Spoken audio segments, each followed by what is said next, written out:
কাগজে কলমে আইনের দিক থেকে দুর্নীতির বিরুদ্ধে বিশ্বের অন্যতম ক্ষমতাধর কমিশন দুর্নীতি দমন কমিশন।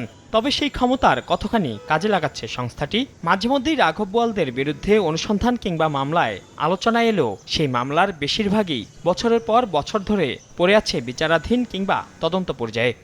দুদকের তথ্যমতে দেশের বিভিন্ন আদালতে ৭,০০০-এরও বেশি মামলা বিচারাধীন।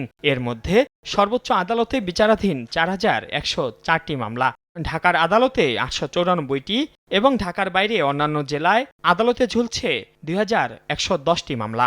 চলতি বছরের জানুয়ারি থেকে এপ্রিল পর্যন্ত বিচারিক আদালতে নিষ্পত্তি হয়েছে মাত্র ২০টি মামলা। এতে ৫৬ জনের সাজা ও খালাস পেয়েছেন ৩২ জন। অন্যদিকে হাইকোর্টে নিষ্পত্তি হচ্ছে ২০৬টি মামলা। এ সময়ে আপিল বিভাগে ১৯ এবং হাইকোর্ট বিভাগে ৪২৬টি মামলা বিচার কার্যক্রম স্থগিত রয়েছে। এর বাইরে ২০০৪ সালে বিলুপ্ত দুর্নীতি দমন ব্যুরোর করা ৩৫৪ মামলার মধ্যে চলমান ১৭৬টি ও উচ্চ আদালতের আদেশে স্থগিত রয়েছে ১৭৮টি মামলা। অর্ধেক পাউডারে দ্বিগুণ উজ্জ্বলতা, নতুন রিন অ্যাডভান্সড অর্ধেক পাউডারে দ্বিগুণ উজ্জ্বলতা।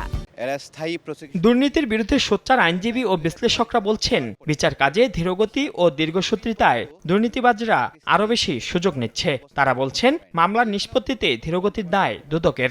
দুদক আইন ২০০৪ সালে হওয়ার পরে আজ ২০২৪ সাল দুদক তার একটি স্থায়ী প্রসিকিউশন ব্যবস্থা তৈরি করতে পারেনি। এইখানেও দুদক চূড়ান্তভাবে ব্যর্থ হয়েছে। বড় বড় দুর্নীতিবাজরা এয়ারপোর্ট থেকে চলে যায় কিভাবে?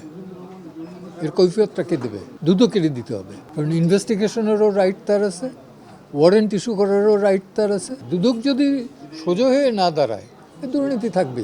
এক একটা কেসের নেচার। দুদকের আইনজীবী বলছেন, লোকবল সংকটের কারণেই এই ধীরগতি। তবে এসব মামলা নিষ্পত্তিতে উদ্যোগ নেওয়া হয়েছে বলেও জানান তিনি। কোনোটা মাঝপথে গিয়ে আটকে গিয়েছে, কোনোটা প্রয়োজনীয় সাক্ষীদের জিজ্ঞাসাবাদ করা হয়নি। এই পর্যায়ে আইনজীবীর স্বল্পতা তো আছে, লজিস্টিক সাপোর্টের সমস্যা আছে, প্রয়োজনীয় লোকবলের অভাব আছে। দুর্নীতির মামলা শুনানির জন্য ঢাকায় বিচারিক আদালতে ১৩টি এবং উচ্চ আদালতে রয়েছে এখতিয়ারভুক্ত 10টি বেঞ্চ, যেখানে দুদকের পক্ষে মামলা লড়ছেন ৩৬ জন আইনজীবী।